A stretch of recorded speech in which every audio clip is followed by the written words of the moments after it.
yeah, so I don't know who else is going to join. So I think what we may as well do is we're just going to get started, and then whoever joins can join in, or they can watch the recording later on. So, okay, so what I wanted to do today is I wanted to give you guys like a quick introduction to Runway ML as one of the nicest frameworks that I have found so far to work with machine learning models, okay? We're not gonna get too deep today into what is machine learning, what is AI, how does it work, whatever. It's gonna be more up. I would like to hold on to maybe like right after the midterm,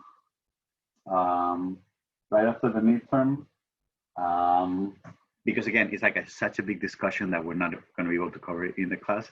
So, but at least I would like to give you some tools so that you can access some of the machine learning goodness that is going on out there in the community right now. So we have chosen, I'm going to start sharing my screen. Yep. We have chosen Runway ML because it's one of the nicest projects right now that we have seen so far. And I hope that by right now, you guys already have installed it and you guys have an account and you have cashed out the $10 credit that comes with opening any new account on Runway, okay? So, and we have chosen Runway because first, it's an amazing procrastination tool. I mean, I cannot tell you how much time I've lost already, like trying models, making videos, right? I'll show you some of the stuff that I've been doing lately. But most importantly, because one of the biggest hurdles today when it comes to machine learning is that we have gotten really good in the past 3 to 5 years in democratizing access to machine learning tools, and a lot of frameworks have gotten very popular, such as TensorFlow, Keras, scikit-learn, all of those. But arguably, still using them, manipulating them, even installing them properly, it still has somehow like a steep learning curve, especially for people who are not particularly keen in data science or are not expert programmers or are not experts in dealing with like 17 different versions of Python, TensorFlow, Keras, whatever, NumPy. So what's very nice about Runway ML is that you can think of it as a Spotify of machine learning. And I believe their authors literally use that metaphor to explain what it is, because what they provide is like a very simple, sort of like one click download and install any machine learning model, and it's ready to go without installation hassles, without installing 17 different libraries, without managing the tech stack, and without having to access it from a command line tool. It gives you a very nice user interface to load images, to connect to the webcam, to load videos, and then to access all the functionality. On top of that, so just for tinkering and for like playing with style transfer and all those things, it's very handy, it's very fast, it's very simple to use. But on top of that, perhaps for more advanced users, it also provides a really nice backdoor interface for other applications to request predictions and to request inference from models that are living in Runway and to get them back into those applications. So by the end of today's workshops, we will see examples of how to connect, for example, processing, and use processing to send a request to Runway and then get the information back. And we will do the same with Grasshopper as well. And you will see how this architecture of opening the backdoor and allowing some network communication to interface with external applications follows the same paradigms that we have been seeing and in this course with Machina and with other programming interfaces. Okay. I forgot to mention for this workshop, I will not have the chat window on here visible on my end. So if you guys have questions, it's not that many of us, so you guys are welcome to just like unmute yourself and ask me a question. But if you want to write something on the chat to ask me while I'm doing things, I'm going to invite Zach to keep an eye on that and moderate that, so that and he can prompt me to address questions from the chat. Okay. Yeah, absolutely, Jose. No problem. Thank you. Okay, so let's start simple. So the first thing we're going to do is we're going to open Runway, and we're going to go to browse models, for example. And I don't know if you have seen social media, you have seen other, you have been looking at, but these days, there are tons of really interesting machine learning models that have been trained with images, with videos, with text, with a lot of things. And what they do usually is that a machine learning model requires some kind of input. So it requires an image very often. And I think 75% of the models that are in Runway take images as inputs, and then they give you something back. They either give you another image that, for example, when you do style transfer, they give you the same image looking like Picasso or looking like Van Gogh. If you give them text, maybe they give you some text back, kind of completing that sentence. So if you start half a sentence, then it will try to complete that sentence to the end. There are models that give you vector information, so lists of points that correspond to something. And for example, the first one that we will see today is called PoseNet, in which you can give it an image and it gives you the points of the estimation of your skeleton, all right? But which models are available in Runway? Well, the first thing that you can do is that it has a model browser. You can go here, and all of these things are independent models, each one of them having a particular functionality, okay? So for example, YOLO is a very popular one. It's useful for object recognition. So you give it an image, and then it gives you bounding boxes of all the objects that it recognizes in the image, and it tells you what it thinks that object is. This still GP2 uses GP2, which is a very common model to generate paragraphs of text from some training sets. StyleGAN 2, this is new. I haven't seen this one for stereoscopic views. I don't know what this one does, but it sounds really cool. For example, CMU building generator. I actually saw somebody post online recently, like a very trippy video of images blurring from each other. StyleGAN, this one is the one that generates fake people. So all these people that you're seeing here were generated by the neural network, but they do not exist, okay?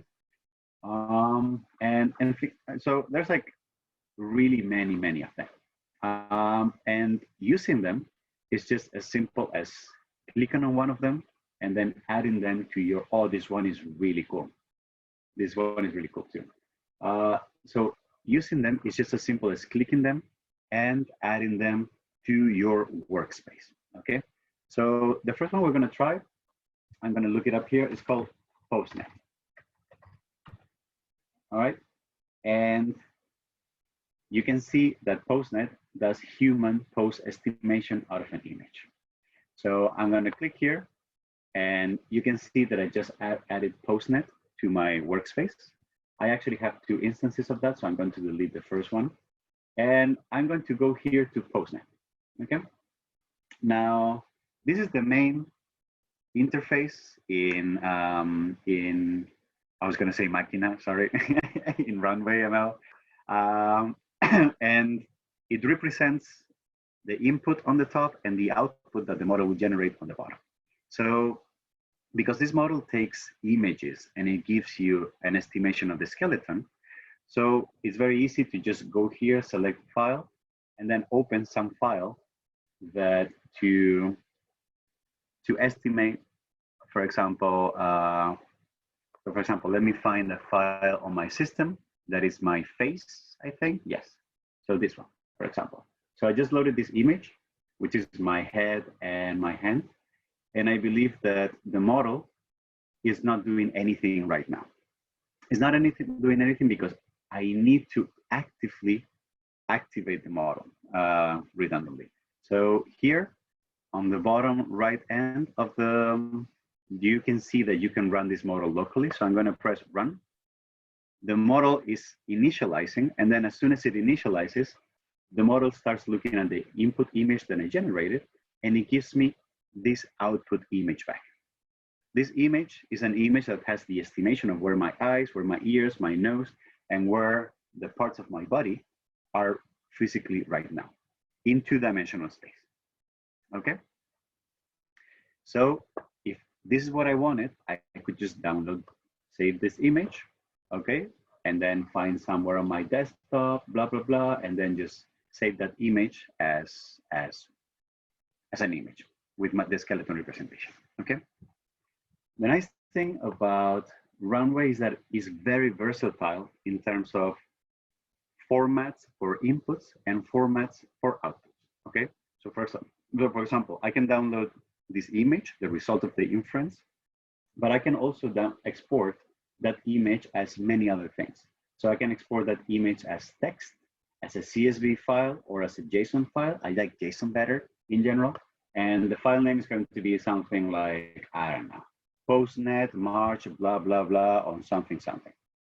And then that file should show up on my, oh, and I have to click export. So the file just got saved here. And if I open that file now on some text editor, I can see that the file is empty, okay? So I'm going to export that again.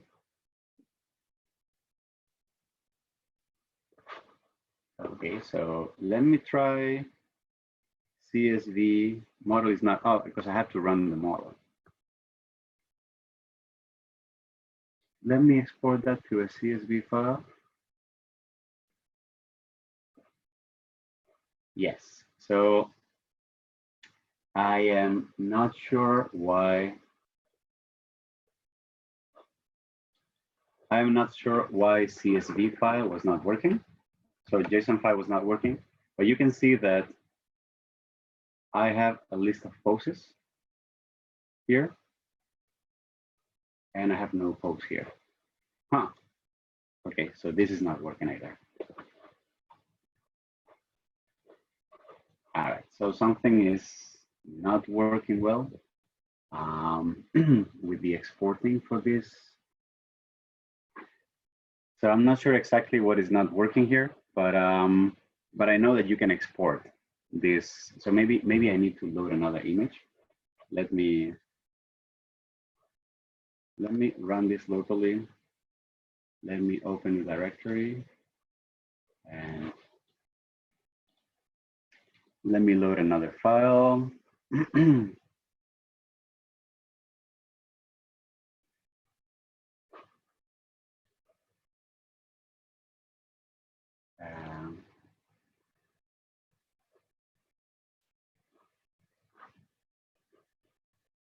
Let me load this file here, and then I'm going to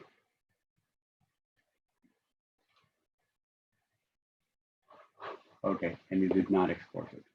Okay, so I'm not sure why. I'm not sure why it's exporting empty files. You're not running it again.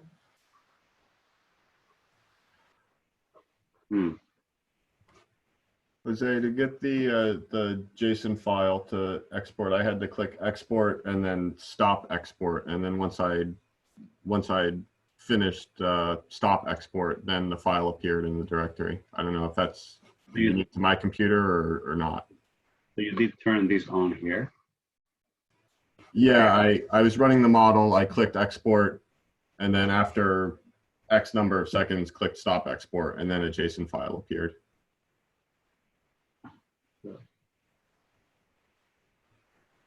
Okay, the thing is that to me, it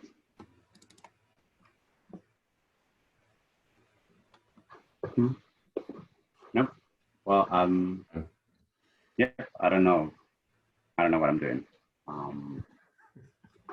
Yeah, that's kind of strange. Maybe because I'm exporting to my desktop. Could be. I don't think that's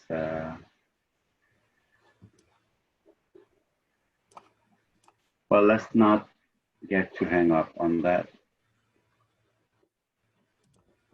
No. Is it work? But it's working for you, Zach. It's working for you, Molly. You said it's working for you, right? Yes, that is. It is working for me. Okay. Well, well, if it's working for someone, then maybe I'm not clicking in the right order or whatever. I don't know. So anyway, another thing that is pretty cool is that you are not reduced only to images. You can also do webcam. So for this one, I'm going to stop my video to release my webcam, and then I'm going to start my camera. Okay, and you guys can see how in real time I'm getting poses. All right. And obviously it's very laggy because machine learning models take quite some time to perform inference. So you can see here on the screen, you can see that it takes almost a full second to calculate each one of these skeleton poses. All right. So this is because I am running the model locally with my CPU, and that's not as optimal as if I was using a GPU, for example. Okay.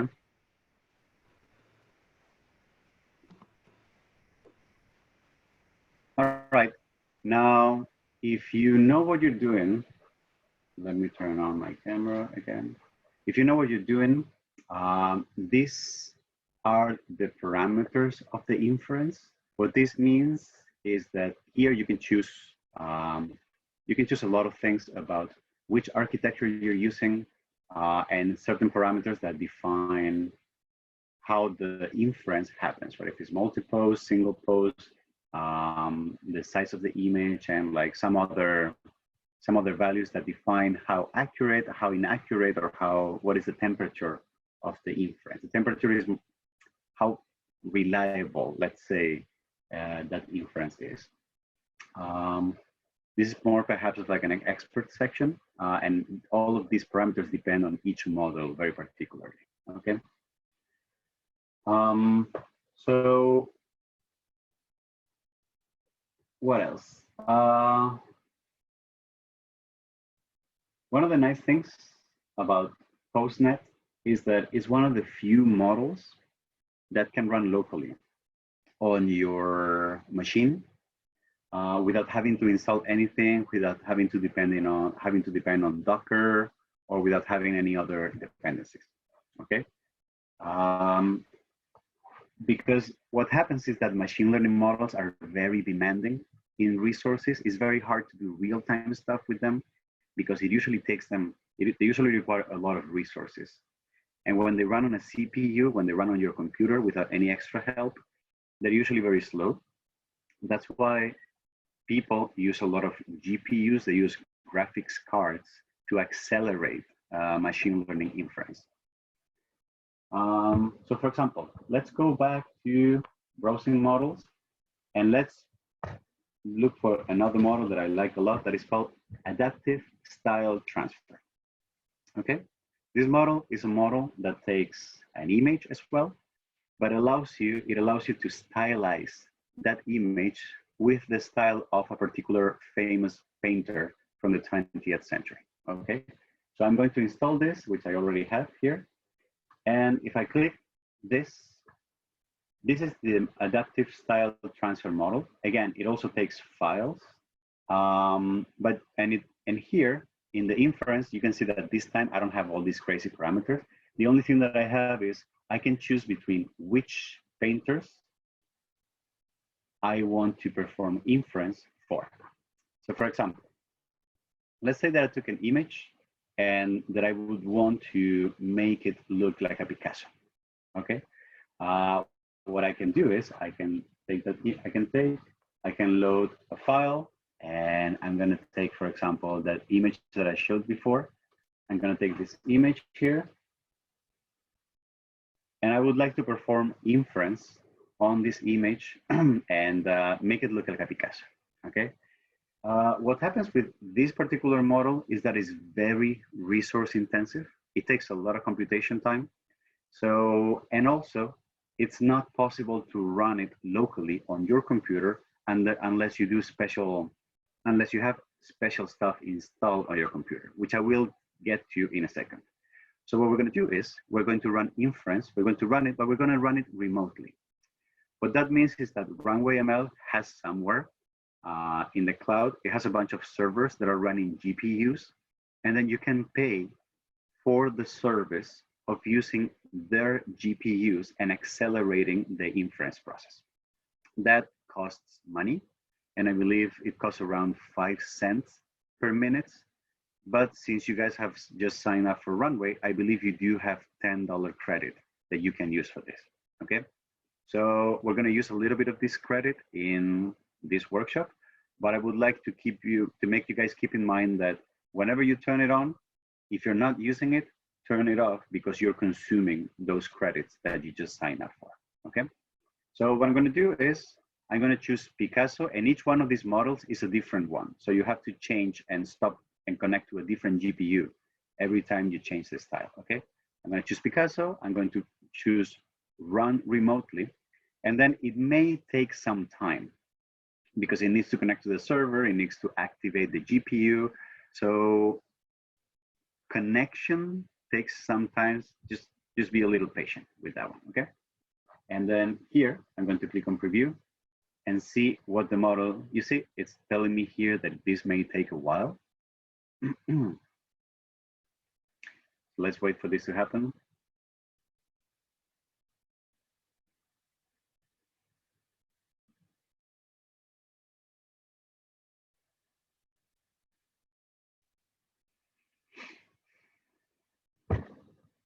Jose? Yes. The time depends on the resolution of the image too. Excuse me? The time depends on the resolution of the image too.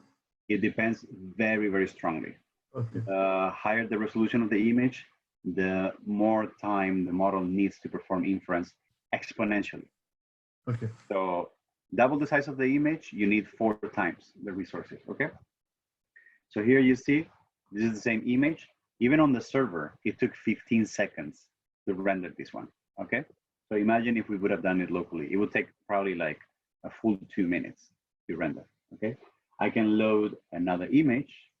For example, I'm gonna take another one, which is going to be this one again,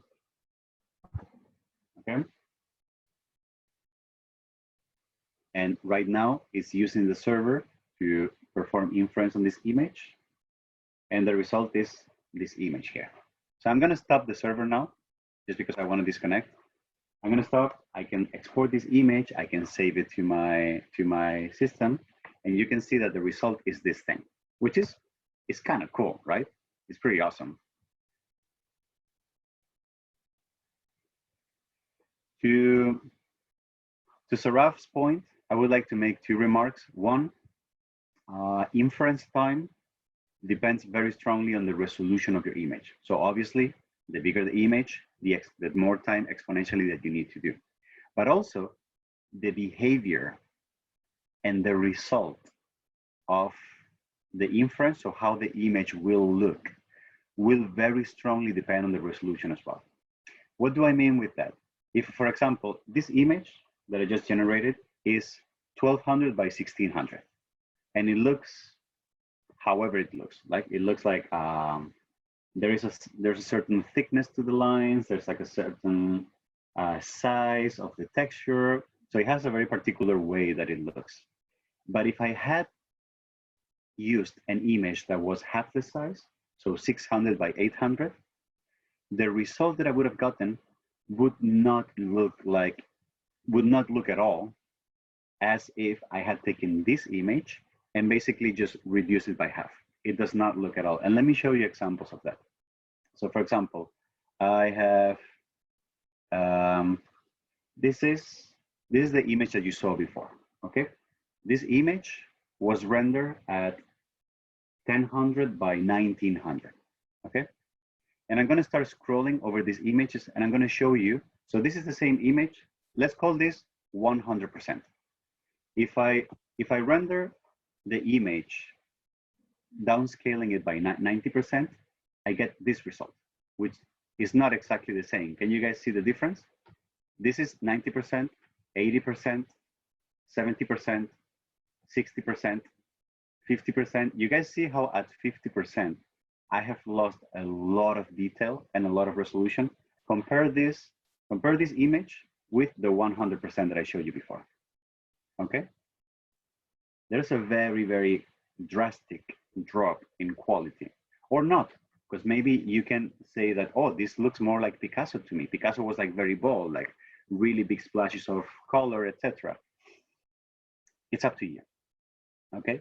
So what I would say is that if you're going to be working on image inference very heavily, it's interesting to do an exploration of what is the resolution range that works well for the outputs that you want, okay? Because this is 50, this is 40, 30, 20%, you see? This is, looks like whatever already, I don't know, and 10%, which is, all right? So, yeah, so that was a good question, thank you. Any other questions before we move on? Make sure you guys have turned off your remote server, okay? Now,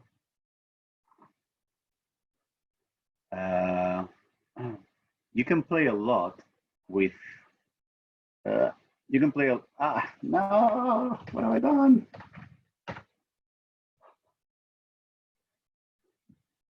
You can play with image styles. It's really fun to play with. So for example, this is me, and this is me in Cezanne. This is me El Greco. This is me Gauguin, Kandinsky, Kirchner, Monet, Morisot, Munch, Popple, Picasso, Jackson Pollock. Oh, sorry, this is PoseNet. This is Rorish and Van Gogh. All right, and a lot of interesting things happen in this space because, for example, I also have a series where I was looking at, instead of images, where I was looking instead of I'm gonna say it, instead of portraits, I was looking at landscapes. Okay, and obviously, if you take Boston and you do a Cezanne out of Boston, it looks very much like a Cezanne because Cezanne was very used to. He did paint a lot of landscapes. Also, if you do Monet, it looks amazing. It's really well. You can see the detail of like the spots and the grains and almost like the volume of the canvas. If you do Van Gogh, it's also really realistic. But the interesting thing happens when you start mixing things that perhaps were not originally designed to be mixed for. For example, I don't think Picasso was well known for painting landscapes, at least on his Cubist stage. I think on his pink and blue periods, he did some landscape. Anyway, but if you try to do a Picasso with this image, then you start getting all these like crazy artifacts and like ghostly heads here, which is, I find, incredibly cool. I don't know about you guys. Or if you do El Greco, which was well known for his religious paintings that portrayed like world scenes, but it also had like the heavenly and the gods and the angels, whatever. Then you also get like really trippy stuff, you know. So I don't know. I think this is the coolest shit ever, right? So I very strongly invite you guys to mess up with neural networks and machine learning models and mix things that perhaps should not be mixed, because like that's one of the nice things about the potential exploration and creativity in these platforms. So I'm gonna go back here.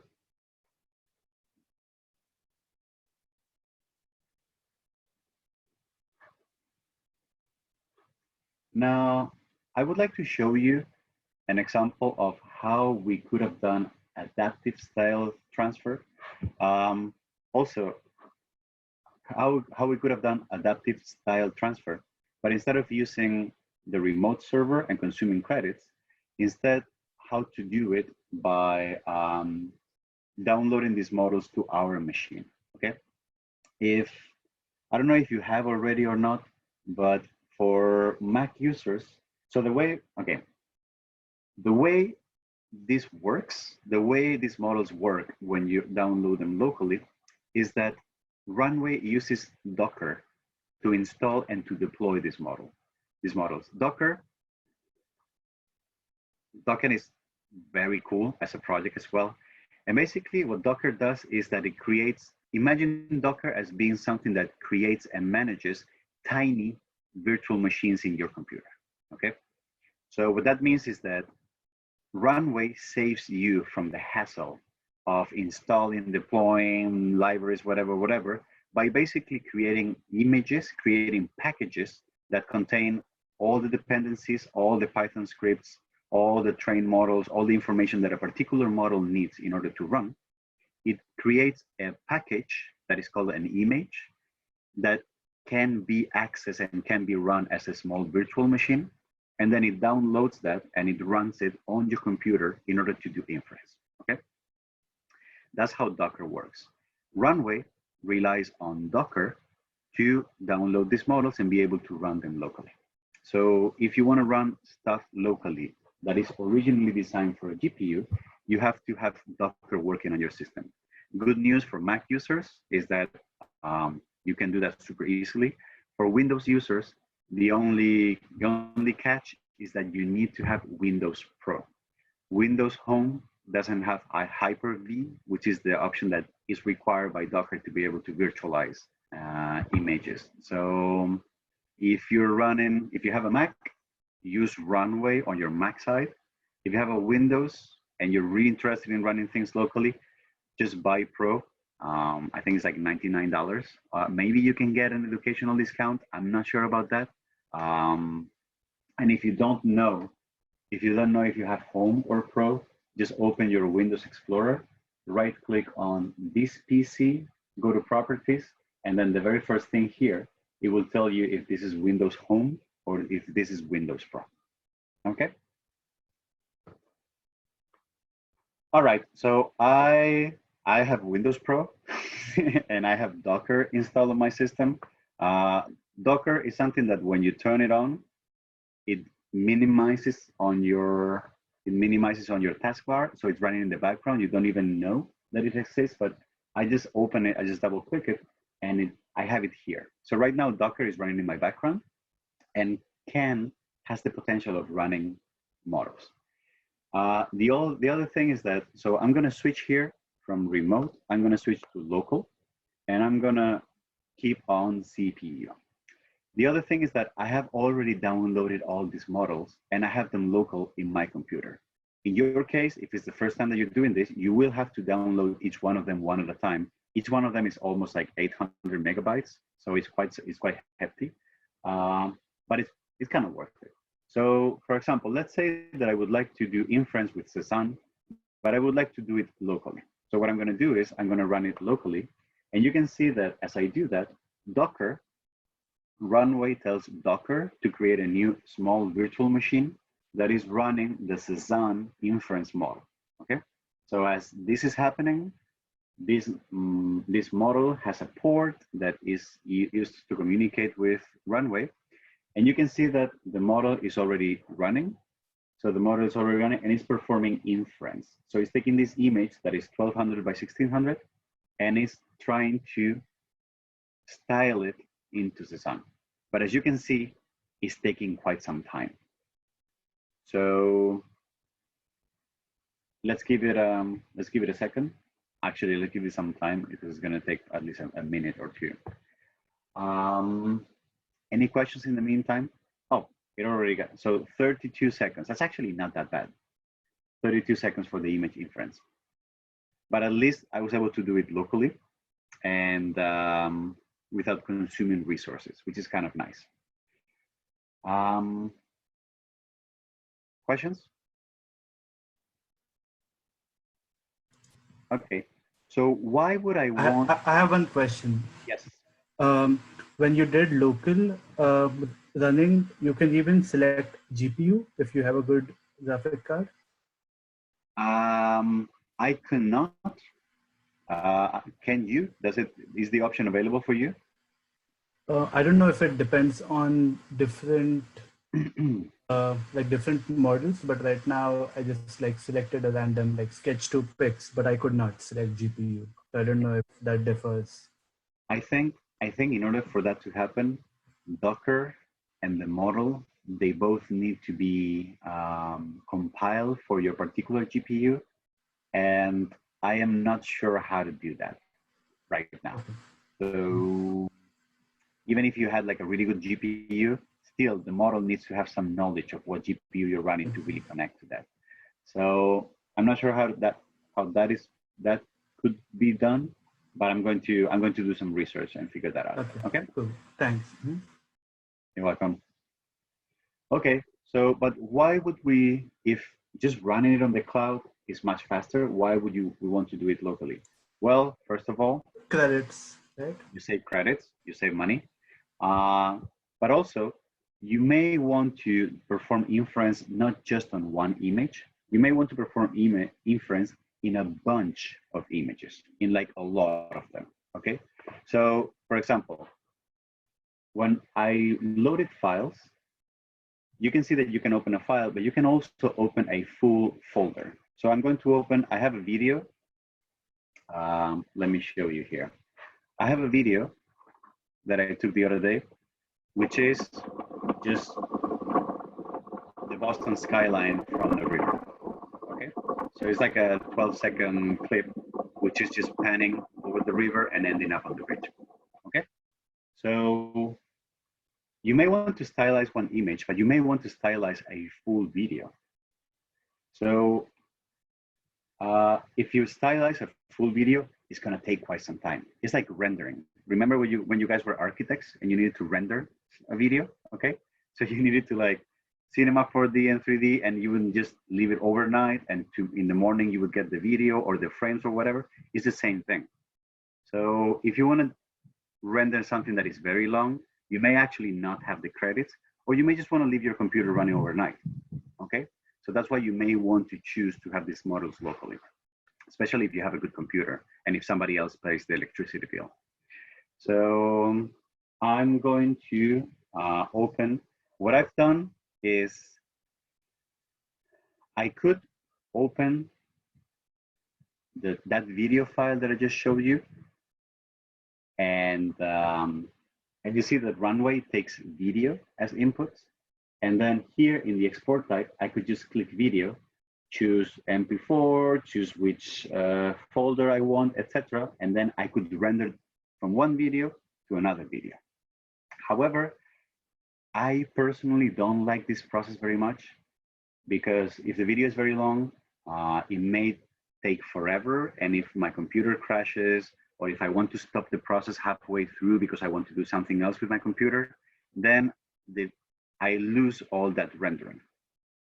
So what I like to do better is I like to first take the video, chop it into all the individual frames, and then use Runway to go over all those images in the over all those images in the folder, and then render each one of them individually.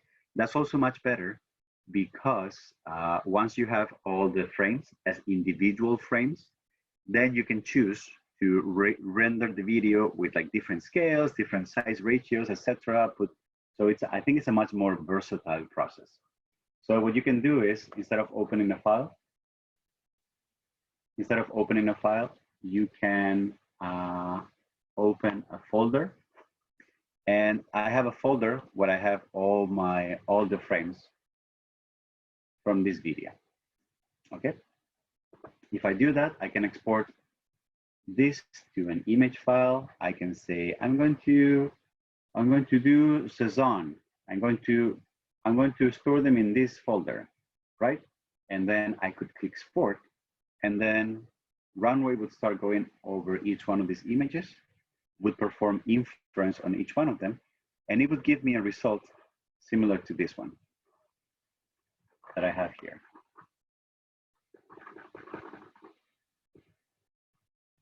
So you can see that right now I have a folder with all those images, each one of the frames of that video.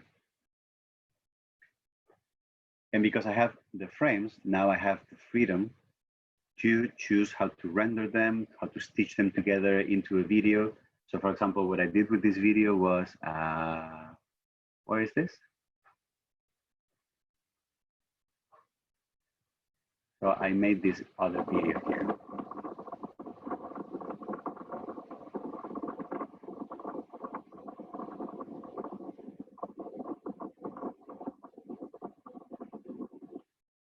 You see?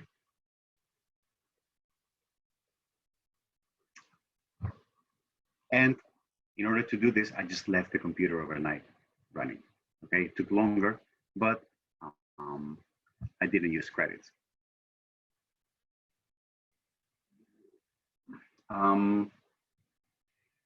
If you follow me on Instagram or Twitter or whatever, I'm gonna start posting. I did a bunch of these Boston videos with different styles, so I'm gonna start posting them very soon. So stay tuned. They're kind of cool. They're actually well. Let me show you. Oh, I did this one. I did a collage of 9 different styles. I don't know if you can see them, but it's really cool. Anyway, okay, questions?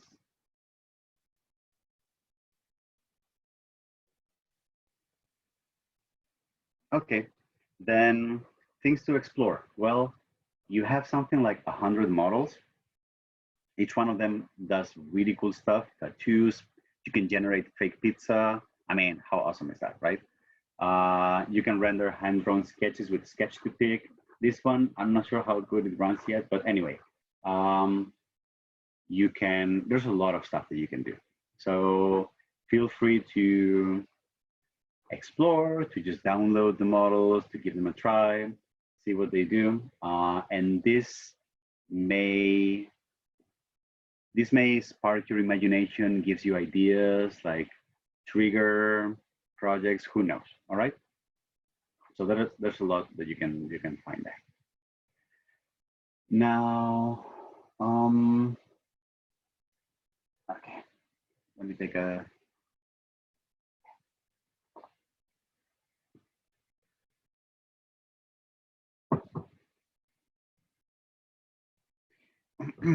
So the question is, this is great. This works if you manually go and start adding. Oh, this one is really cool. You can create like a doodle, and then you can generate like the face of someone's face. Sorry. So let's say. So now this is very cool, and I can manually, by clicking and turning stuff on and uploading images, whatever, I can render videos, I can do inference on simple images. But one of the, so that's good for tinkering.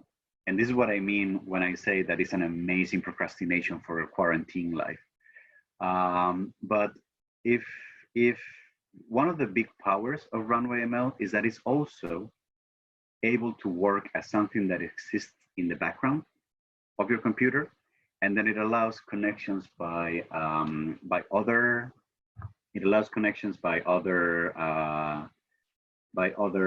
applications, and then it is able to perform these predictions, and is able to give you, and is able to exchange input and output information using network protocols in the very same way that we have seen for other environments so far. So if I go back to PoseNet. Where was PoseNet? Oh, I still have my model running. You see, I forgot to stop my model. That is not great. So I have PoseNet, okay? This is, oh, also, I forgot to mention, you can also chain the output of a model to the input of another one. So for example, if I'm in PoseNet, and I want to say that I want to send the output of this model to adaptive style transfer, I can chain one to the other. So I can make sequences of things that inputs and output input between different models. It's pretty cool too. But what I meant is that, let's say I wanted to use PoseNet, but instead of using it here, I wanted to connect it to some other application, for example, processing, right? The way to go about that is that here on the options, you see that you have the basic options for inference, but when you have this other tab called network. In the network tab, you can see that right now, Runway is running several different instances of communication protocols to allow different agents to use backdoors and to request inferences from the model here, okay? So we have seen in class already HTTP. So HTTP, remember, is the protocol that most browsers and web pages and like basically the protocol that the whole internet is built on top. You can create an HTTP post request to the Runway server and send it a JSON file that follows this protocol, this schema that you can see here, okay? So if you connect to the server localhost 8000, if you create a post request on this address here, localhost 8000 query, and if you send a JSON file with this content to the server, you will get, in response, you will get this. You will get an array of poses in a JSON object, and you will get an array of scores in that JSON object. Similarly, in the JSON file, what you need to send is for score threshold.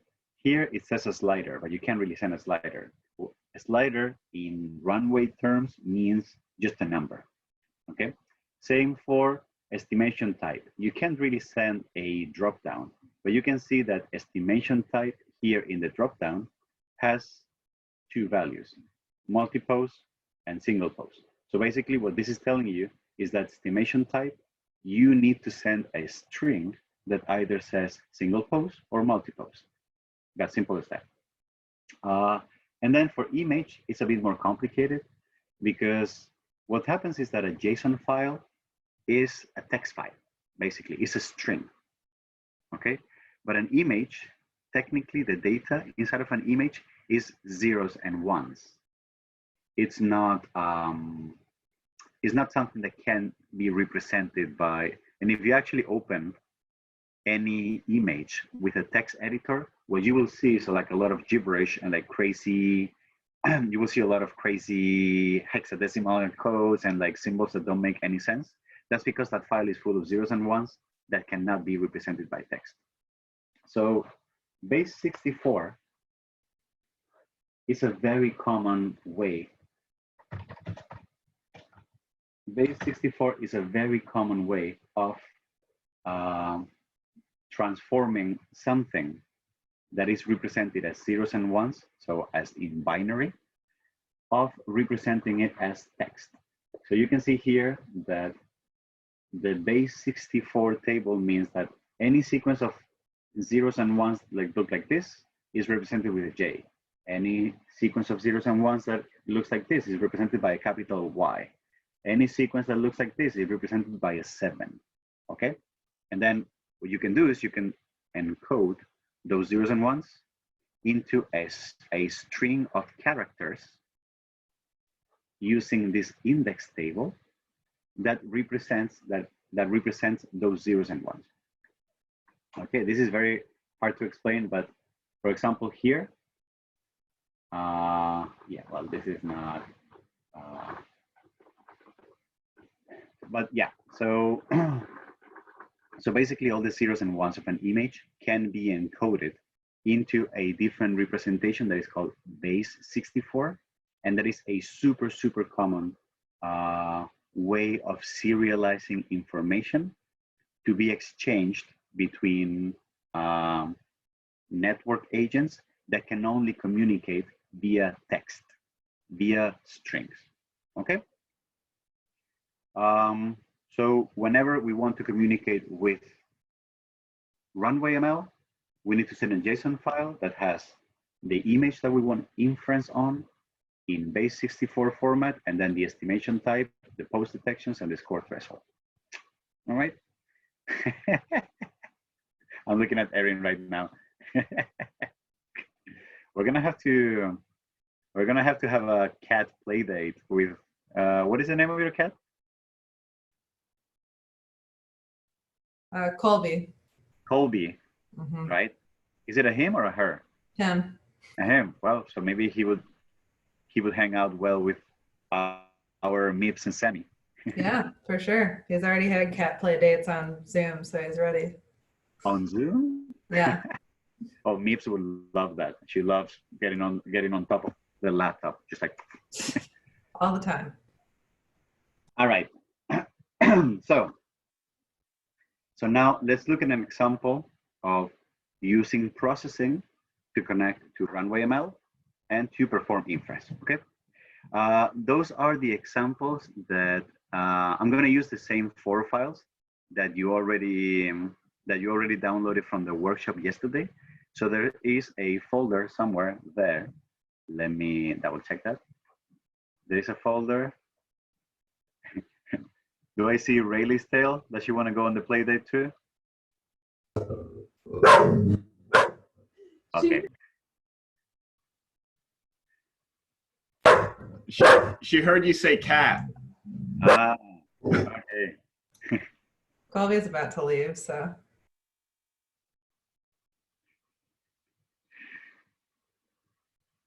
All right. So from the files that you downloaded the other day, I'm going to open the one that says P5 Runway PoseNet, and I'm going to double click here and open the file, okay? And I'm going to dock this to the side.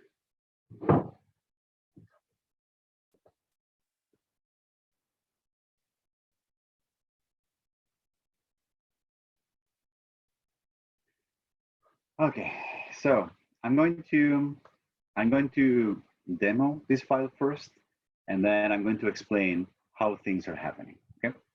So what's gonna happen, and I'm going to disconnect my webcam for this one.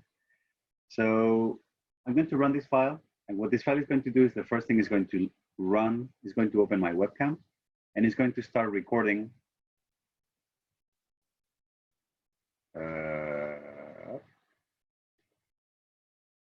Hopefully, no. Yeah, no. Okay. So it looks like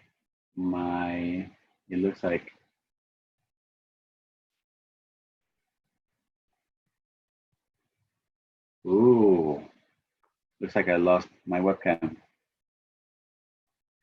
All right, I am going to, interesting. How do I do this without losing the call? All right, I'm gonna, okay, Zach, I'm going to make you, I just made you the co-host of this call. I'm going to drop the call and then join again to see if my webcam gets released. If the recording stops, just you go ahead and start a new recording, okay? Sounds good. Okay.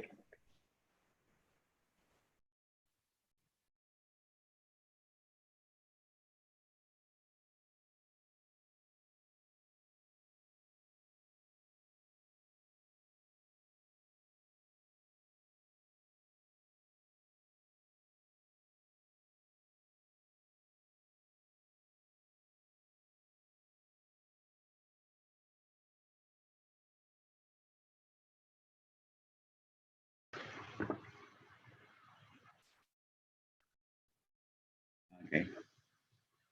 Okay, so it looks like Runway was holding my webcam. And not, okay, so, all right, I'm gonna share again.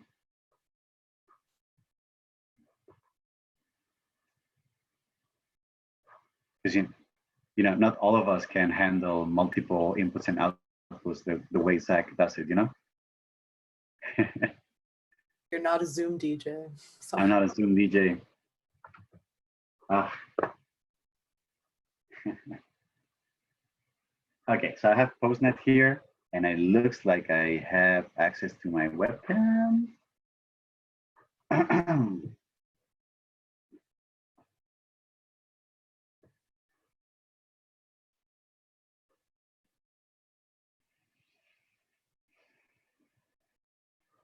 right.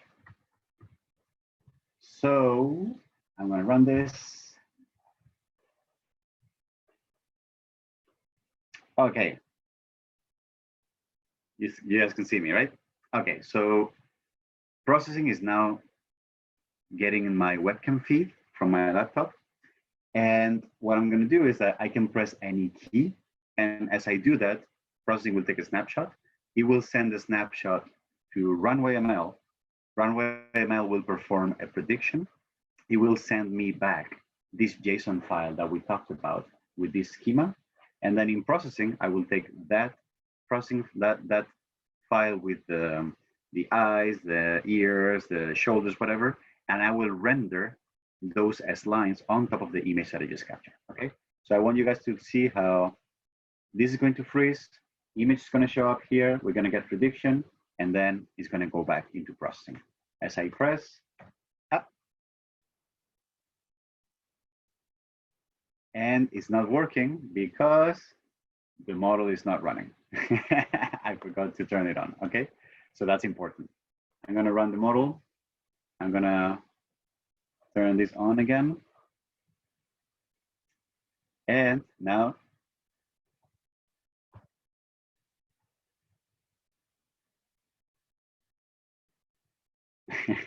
all right.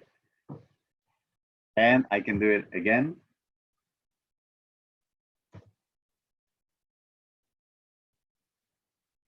And actually it was pretty fast. It was like almost half a second. All right. So let me break down what I did here. So what you can see is that I have a here on the sketch, and I'm going to make the text a bit bigger for you guys to see better, right? Okay. So first of all, I load some libraries, and then here on the sketch, I have two things, two side files. One of them is called post request, and it's a class that performs HTTP post request. It's a file that I adapted from some open source code that it's out there, but I just changed it a little bit because I needed more control about how to upload a JSON file that was not out of the box. You should be able to run this. However, this morning or yesterday, whatever, we found out that some of the dependencies here, in order for you to have them, you actually need to import a library that is called HTTP request for processing, okay? So if this doesn't work if you open this file and it doesn't work because it's telling you that you need org, Apache, something, just go to Sketch, import library, and then in the manager, look for a library that is called HTTP requests. Install this, and that should work. Also, you will need the video library, okay, for doing the webcam input. Okay, so I have a class that takes care of handling the post requests, and I also have another class called pose, which I use to do the representation of the skeleton. So in this class, I take the JSON that is coming from PoseNet, and I parse that and turn it into left hip, right shoulder, etc., and I draw all the lines and all the circles between all these different elements. Okay, you can take a look at that later on, but the important one is here. In this file, we have setup. Setup takes care of figuring out a webcam on your system, and to start that webcam, then during draw, what we do is we render the last image of the webcam unless there is a snapshot that has been taken. So whenever I press any key, I take a snapshot. So that's why it freezes while rendering the snapshot, okay? Then And then here, this is where the meat is in the key press. Whenever I press any key, what will happen is that, first of all, I will save the snapshot that I just took as a PNG file. Then I take that PNG file and I load it as bytes. And remember that bytes are basically zeros and ones. I need to do that because I need to first save that image to my folder so that it gets encoded properly as a PNG, as a JPEG, or whatever.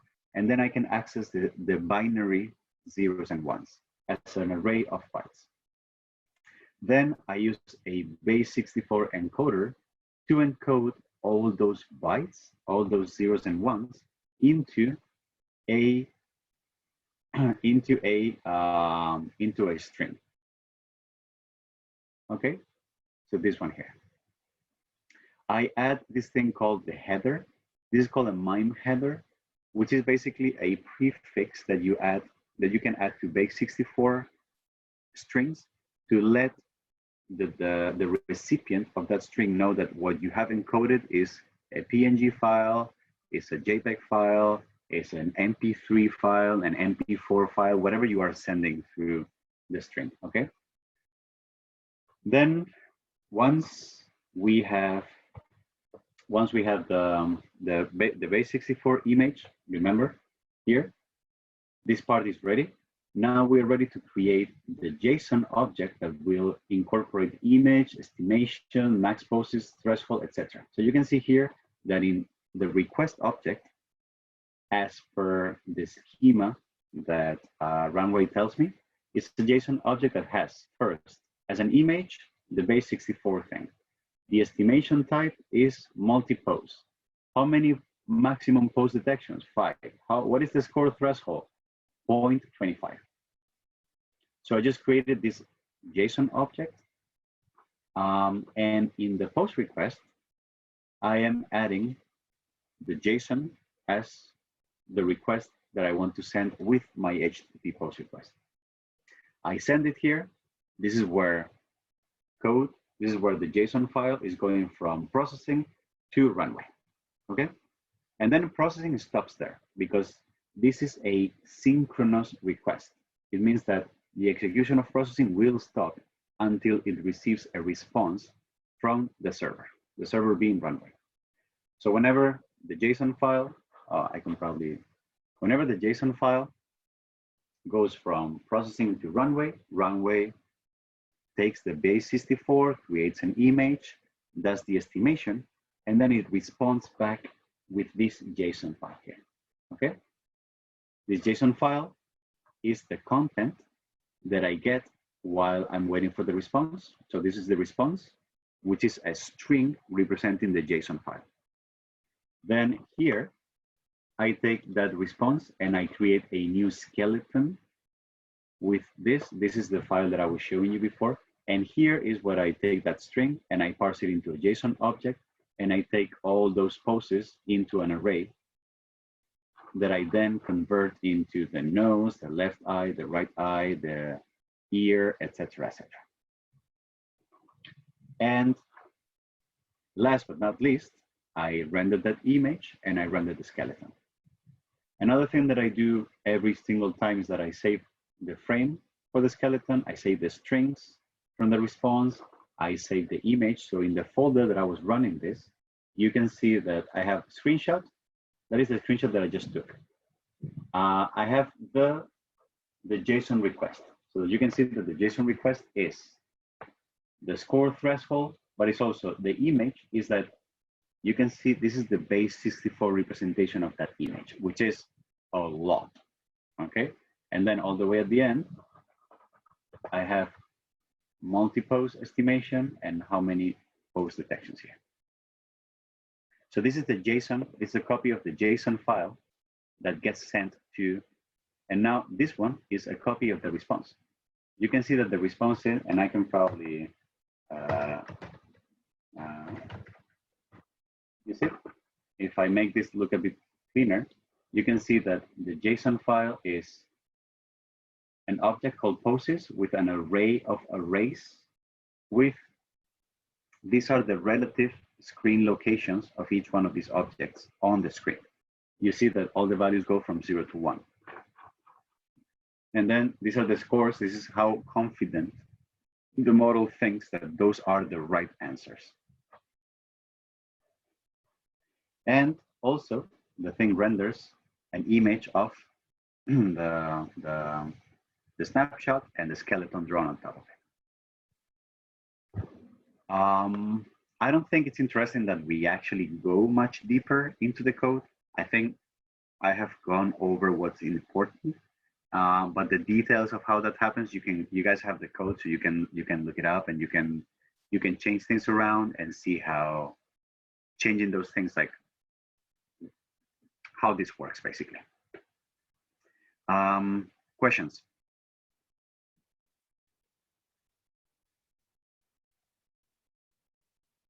What time is it? Should I change to beer instead of water?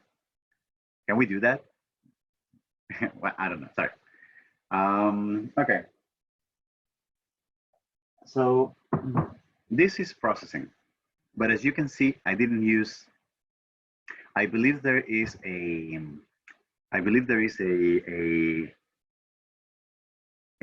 library, like a RunwayML library for processing, which I think is I think is great, but I haven't really worked with it.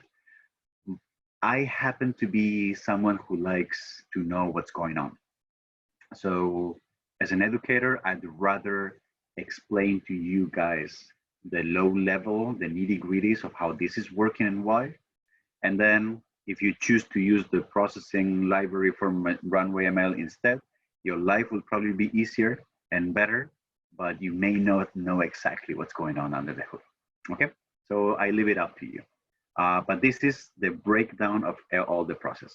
And I like to explain these things this way as well, because I'm going to show you how the exact same paradigm of taking an image, converting it into base 64, creating a JSON object with that, and sending it through a post request is the exact same paradigm that you would use if you were to connect Grasshopper, for example, with RunwayML, okay?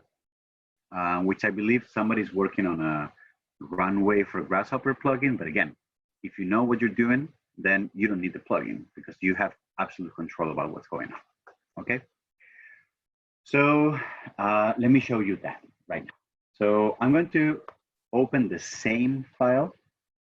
So the same, I'm going to open the same, but I'm going to open Rhino first.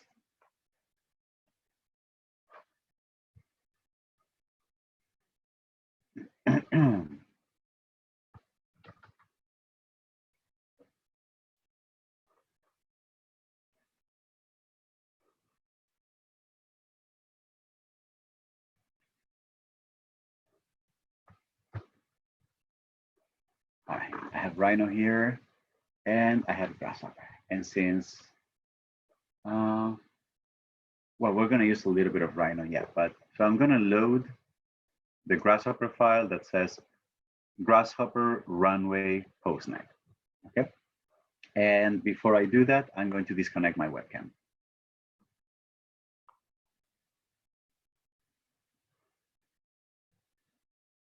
Okay, so I'm going to load this file.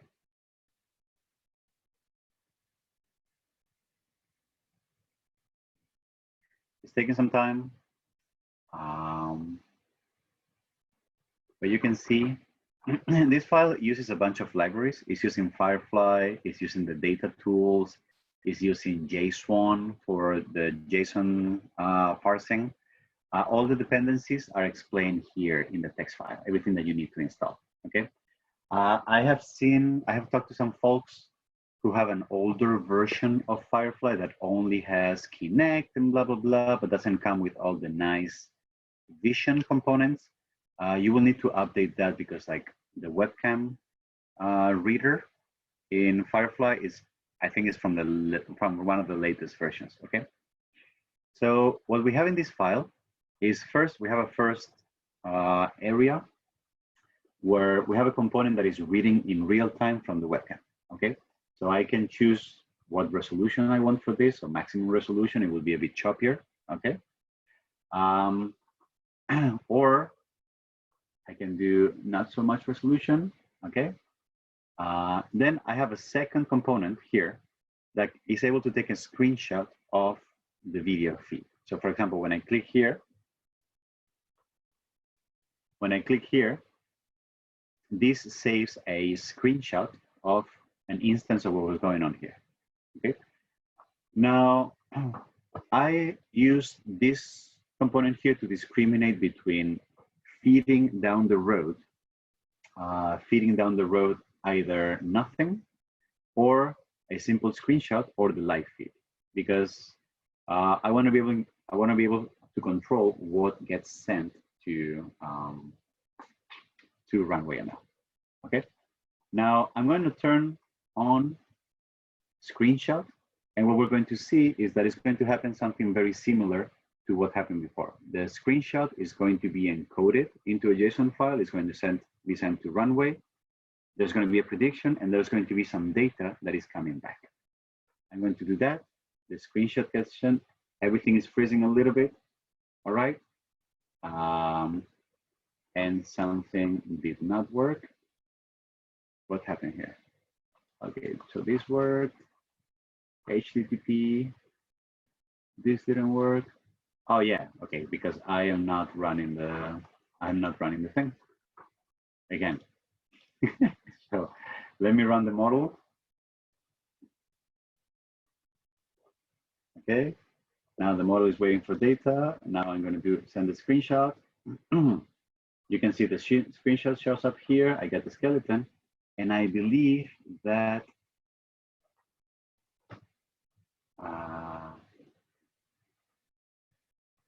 here, yes, we have the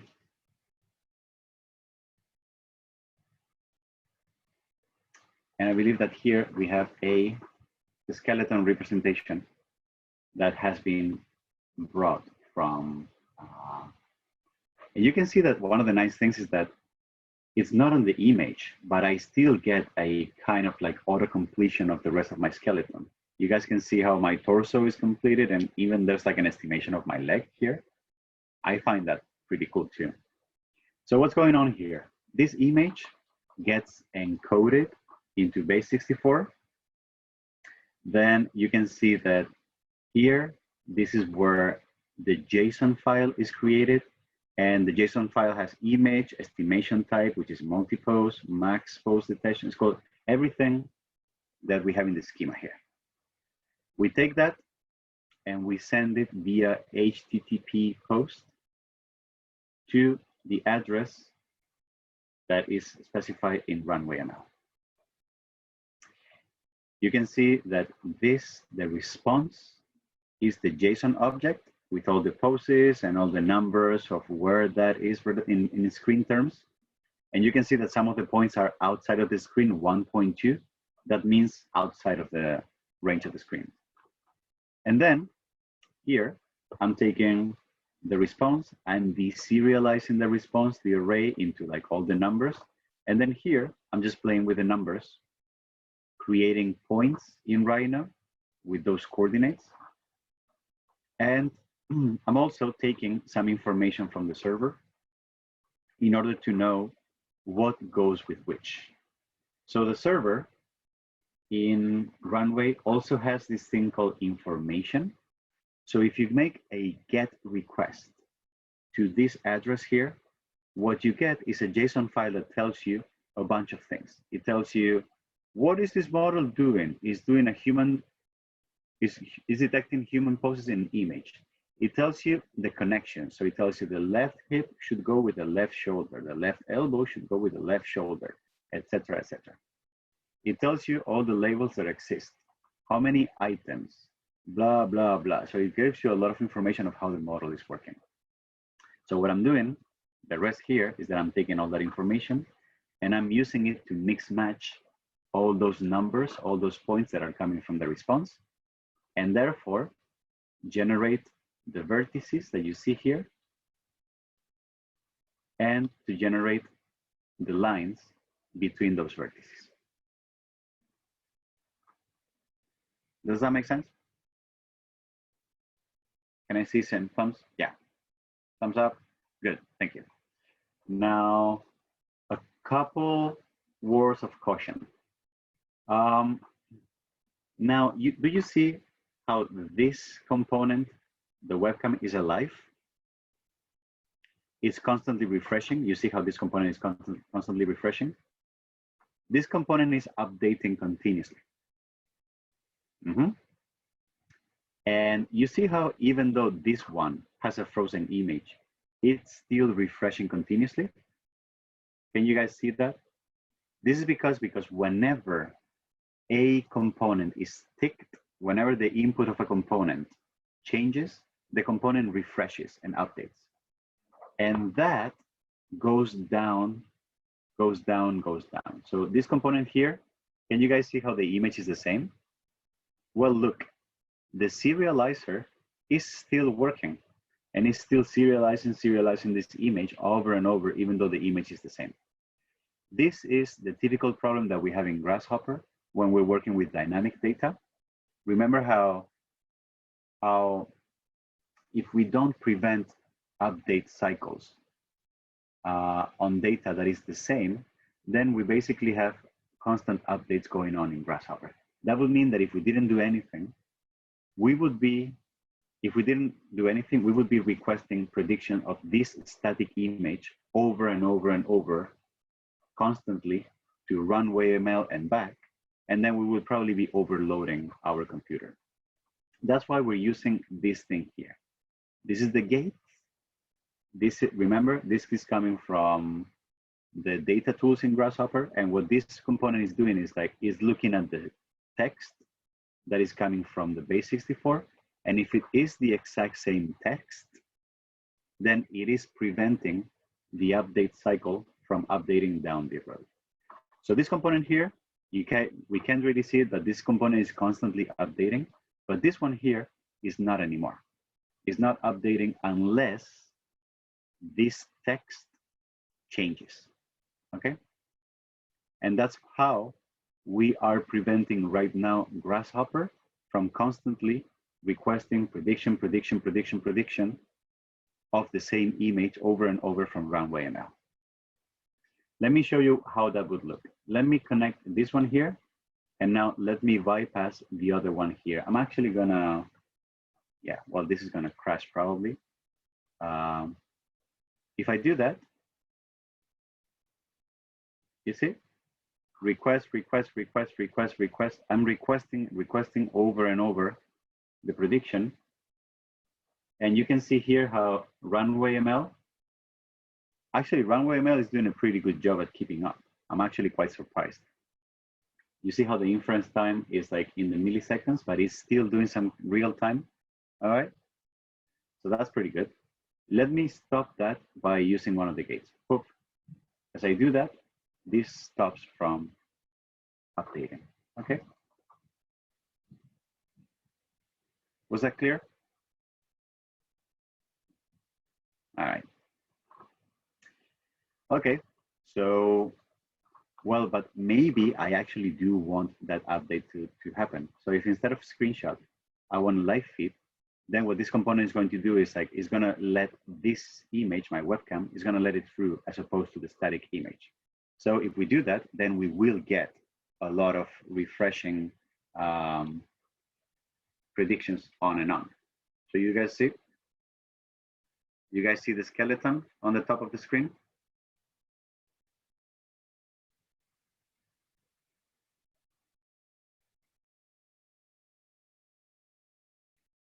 But now Runway is not so good because it now is not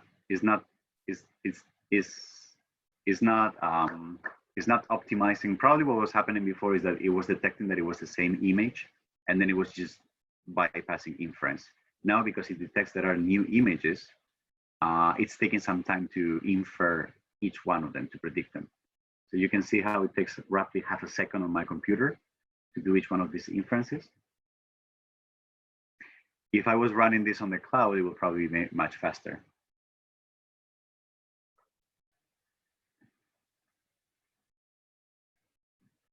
All right.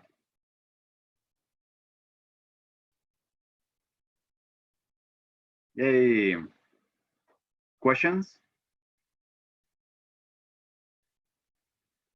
Okay, then let me show you the, let me close this file. I don't want to make you. Let me show you the same principle, but instead we're going to use adaptive style transfer. So, so what I'm going to do, found, I killed Runway.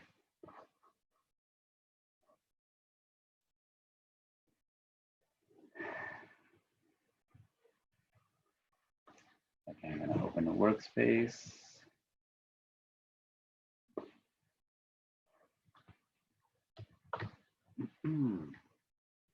Okay, I'm going to, for this one, I'm going to work remotely because since I'm going to be doing inference in real time, for that, I need performance. I need something that is fast. So for that, I'm going to spend the extra dollars. So here, again, we have this thing. I'm going to take a snapshot. And then I'm going to choose JSON, for example, or Picasso. I'm going to choose Picasso. I'm going to start the model on the cloud. And then as soon as this starts, and actually this file is much simpler because it's only generating, it's only creating the JSON file, it's sending it through a post request, and when it gets it back, it's just taking the base64 image. Because you see here, it's much easier. The JSON file is just the image that you want to send, and the response is the image that you want back. So for this one, I'm going to now that I have the model running in Runway, I'm going to send the screenshot. You guys see the screenshot shows up here. I get the preview, and this preview is really crappy because the resolution of this webcam is probably very low. So I'm going to do 640 by 480. I'm going to take another screenshot. And the resolution is a little better now, you guys can see. And if I switch to live feed, you guys can see that there is now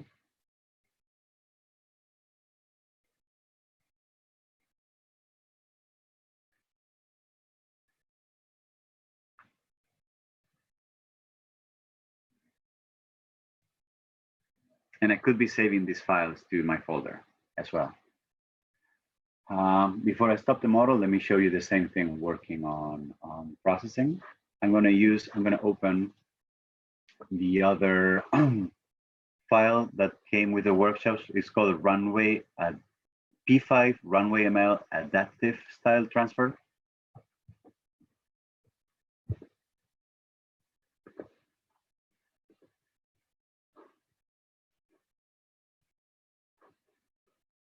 And it's basically the same. It's very similar to the one before.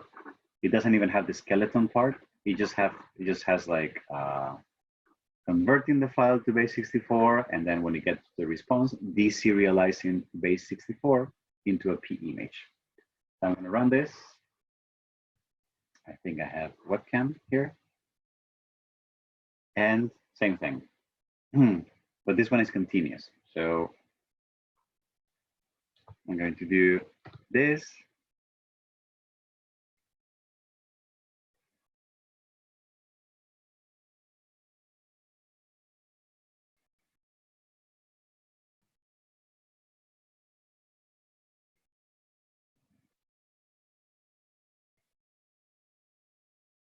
All right. How does this sound or look?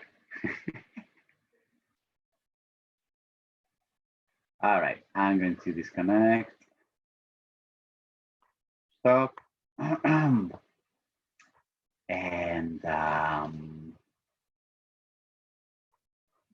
coming back online. And I think that's pretty much it. That's mostly what I wanted to cover. Yes.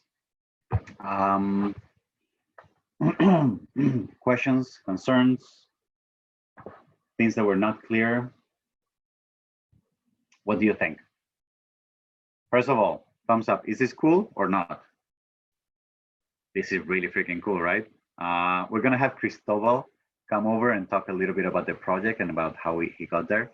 He also has an interview on the Getting Simple podcast if you want to hear about this before. Very interesting. But again, there's tons of models, so you can really spend until the summer just like tinkering and playing with the models. If you're really advanced, I believe there is a way to create Docker images that contain models that are out there in the wild, and then upload them and make it part of like the app store or the model store of Runway if you want. But perhaps it's a bit more advanced. But I think first, the UI part of Runway is amazing of how you can just like tinker with like simple images or like folders full of images and create videos. But especially the backdoor entry, I find it extremely, and you guys can see that it has HTTP, that it has OSC, which is Open Sound Control, I think. It's a protocol that was designed to like improve MIDI and to communicate between musical instruments, but it's very popular. It's like very fast, very low latency. It's great. And it has Socket IO, which is kind of a form of WebSocket, but it's more like a wrapper around WebSocket. So it's not exactly WebSocket entirely. I don't really know why they don't have plain WebSockets, but yeah, it has like a bunch of different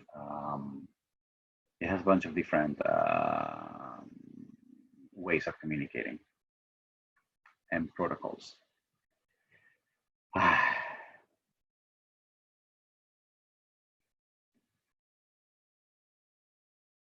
And I think I'm done. So if there are no more questions, then I'm going to let you guys tinker a little bit with RunwayML. I'm going to give you guys an informal homework so that next week, when you come to class, you show us like, oh, I made these images, or like I generated these fake people, or like I connected it with processing and so and made this thing. Just give it a try. It's a lot of fun, okay? And show us something next class if you can of some experimentation of some sort. All right? As informal homework. And without further ado, if you don't have anything else, we may just call it a day. All right? Thank you very much, everyone.